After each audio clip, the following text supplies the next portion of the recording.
Halo semuanya, perkenalkan nama aku Elizabeth Siaan dengan NIM 1202445 selaku mentor kalian di sini. Nah, kali ini aku akan menjelaskan lebih lanjut mengenai ITB nih selaku institut kita tercinta. Oke, jadi aku mulai dengan awal mula berdirinya ITB. Nah, kalian tahu gak sih kalau ITB itu berdiri pada tahun 1920 yang didirikan oleh pemerintah kolonial Belanda. Nah, tepatnya itu pada 3 Juli 1920 dengan nama De Technische Hogeschool de Bandung atau kita panggil TH aja ya biar lebih mudah. Nah, awal berdirinya TH Bandung ini hanya memiliki satu fakultas dan juga satu jurusan yaitu teknik sipil dengan tujuan untuk menjawab kebutuhan tenaga teknik pasca peperangan dunia yang pertama. Lalu pada tahun 1924 sampai 1926, seiring berdirinya TH Bandung, sudah dihasilkan sekitar 12 insinyur yang lulus dari TH Bandung. Salah satunya adalah presiden pertama kita yaitu Insinyur Soekarno. Oke, kita lanjut pada tahun pemerintahan atau penjajahan Belanda, Jepang maksudnya maaf, di mana pada penjajahan Jepang, TH Bandung diubah namanya menjadi Bandung Kogyo Daigaku, yaitu pada tahun 1942 sampai 1945. Nah, setelah kemerdekaan atau setelah tahun 1945 sampai 1950, ITB berubah nama menjadi STT atau Sekolah Tinggi Teknik Bandung yang sempat pindah juga ke Yogyakarta dan menjadi bagian dari UGM. Wah, baru tahu kan guys, kalau ITB itu pernah jadi bagian dari UGM. Oke, selain pernah jadi bagian dari UGM, pada tahun 1950 sampai 1959, ITB juga pernah menjadi bagian dari Universitas Indonesia dengan dua fakultas yaitu Teknik dan Ilmu Pasti dan Alam maksudnya.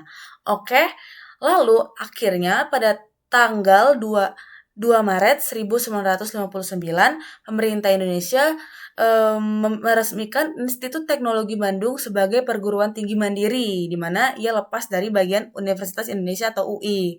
Di mana ITB itu memiliki misi untuk pengabdian ilmu pengetahuan dan juga teknologi yang berpijak pada realitas kehidupan bangsa untuk mendorong kemajuan dan martabat Indonesia.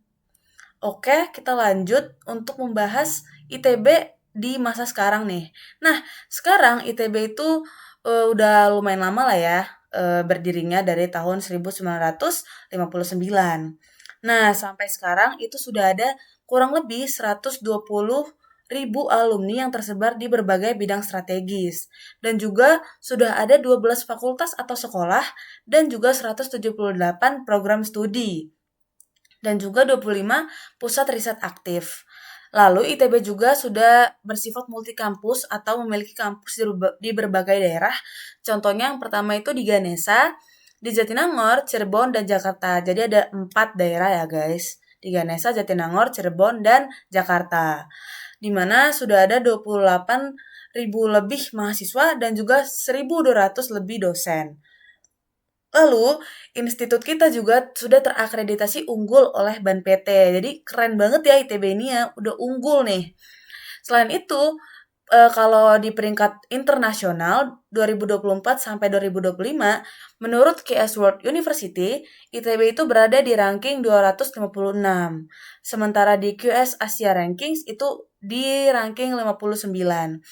Lalu, kita lanjut membahas tentang nilai-nilai luhur yang dianut oleh ITB. Nah, untuk tugas perguruan tinggi sendiri menurut Muhammad Hatta yaitu perguruan tinggi bertugas untuk sebagai keinsafan tanggung jawab atas kesejahteraan masyarakat. Lalu yang kedua, kecakapan dan kemandirian dalam memelihara dan memajukan ilmu pengetahuan. Yang ketiga, kemampuan untuk memangku jabatan atau pekerjaan dalam masyarakat.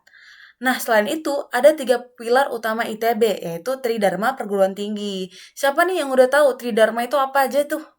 Oke, jadi aku bakal sebutin ya Tridharma itu ada apa aja. Yang pertama adalah pendidikan, yang kedua ada penelitian, yang ketiga ada pengabdian masyarakat. Nah, itu maksudnya gimana sih?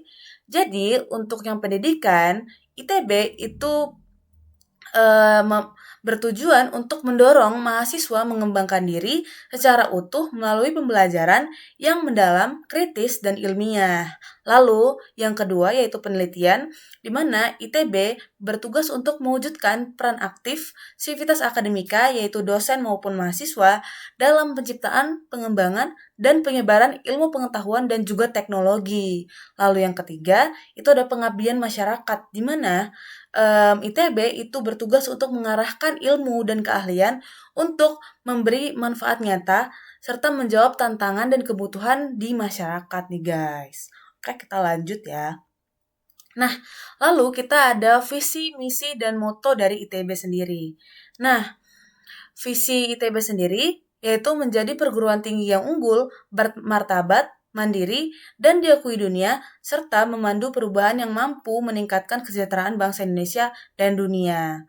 Lalu, yang menjadi misi dari ITB yaitu menciptakan, berbagi, menerapkan ilmu pengetahuan, teknologi, seni, dan kemanusiaan, serta menghasilkan sumber daya insani yang unggul untuk menjadikan menjadi manfaat di masyarakat. Lalu, moto ITB itu apa sih? Nah, kalian pasti udah denger ya, moto ITB pasti udah sering denger tuh apa. Yap, bener banget. In harmonia progressio. Jadi, makna dari moto ITB sendiri adalah kemajuan yang dicapai bersama dalam harmoni, yang mencerminkan cita-cita ITB untuk terus maju tanpa meninggalkan semangat kebersamaan dan keberagaman. Oke, masih semangat gak nih buat lanjut lagi buat ngulik-ngulik tentang institut kita ini yang tercinta ini. Oke, semangat ya. Oke, kita lanjut nih. Lalu, aku mau nanya nih, menurut kalian, maaf udah kalian, warna dari jaket alma mater kalian tuh apa tuh? Oke, bener banget ya, ijo, ijo kayak kebiru-biruan gitu ya, tapi lebih ke ijo.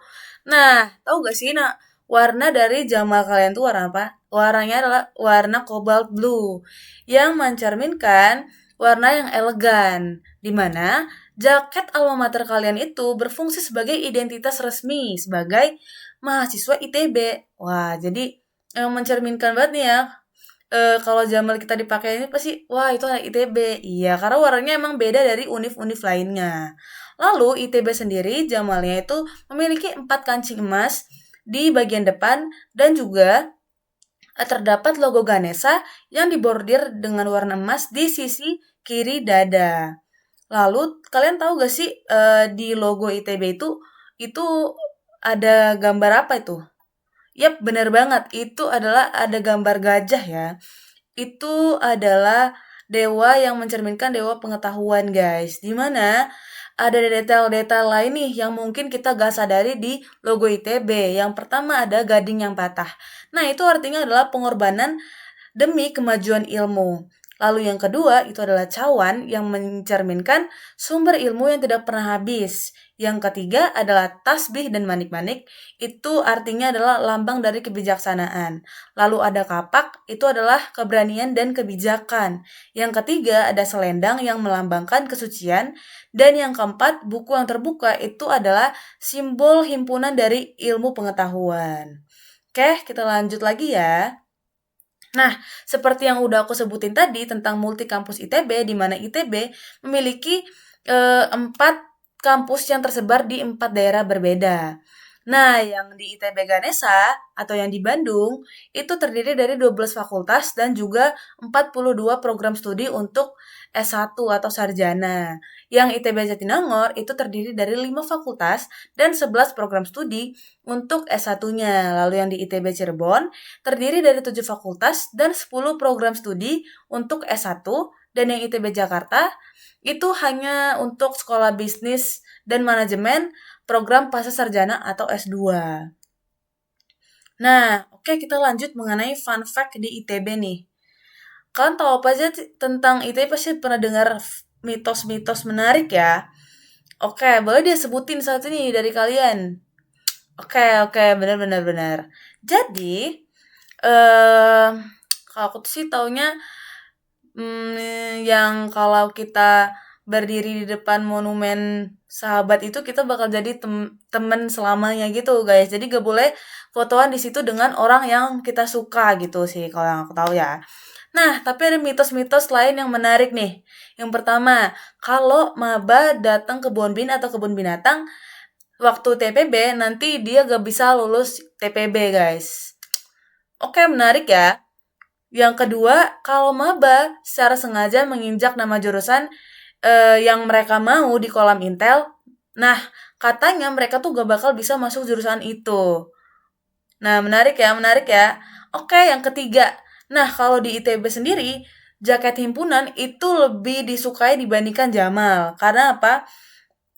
Karena kalau dari jaket himpunan itu mahasiswanya itu bisa nunjukin kalau dia tuh dari jurusan itu. Jadi dan desainnya itu lebih beragam dan lebih gak pasaran lah ya dibandingkan Jamal. Jadi lebih keren aja dan lebih disukai untuk mahasiswa ITB pakai guys.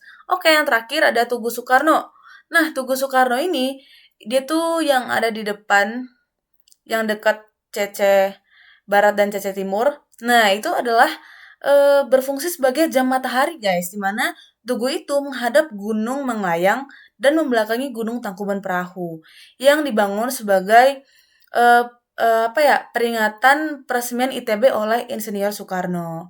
Nah, boleh nih kalau ada fun fact atau mitos yang belum aku sebutin, boleh nih kalau dari kalian untuk sharing-sharing.